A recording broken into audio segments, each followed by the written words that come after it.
From management perspective, there was a blind spot among senior leaders at Wells Fargo. Firstly, the bank was too centralized or had a sales-oriented culture. Also, the community banks were aided by a culture of strong deference to management of the lines of business, embodied in the self-repeated, run it like you own it mantra. This resulted in the community bank senior leaders distorting the sales model and performance management system, fostering an atmosphere that prompted low-quality sales and improper analytical behavior. Secondly, senior management in the community bank had a deep-seated adherence to its sales model. The model generally called for significant annual growth in the number of products, such as checking accounts, saving accounts, or credit cards sold each year.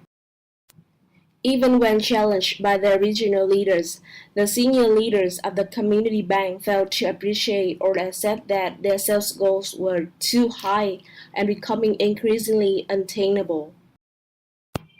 Thirdly, Wells Fargo CEO buried his head in the sand because of the centralized model and commitment to the sales culture. Staff did not engage in investigation and critical analysis to fully understand the problem.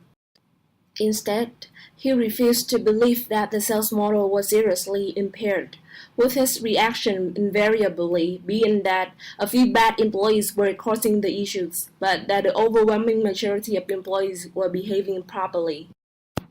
According to the report released by the Wells Fargo board, he was too late and too slow to call for inspection of or a critical challenge to the basis business model.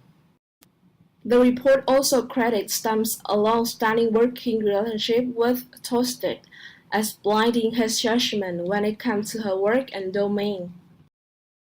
Even though, as the New York Times notes, there were plenty of signs that should have aroused his suspicion, people were not funding or putting money into the new accounts at alarming rates. Regional managers were imploring their bosses to drop sales goals, saying they were unrealistic and bad for customers. Created using Powtoon.